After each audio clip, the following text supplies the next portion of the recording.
Já bych jen tak chtěl říct, že by se děti neměly mlátit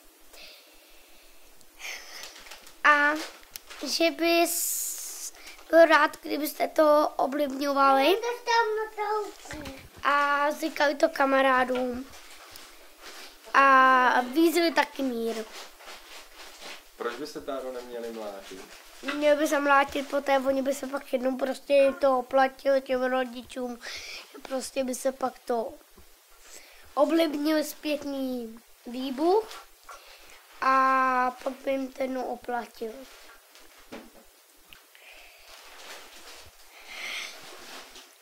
Ještě to? Ne.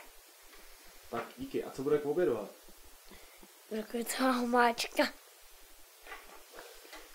A s čím, ale? Ty jste vědomý.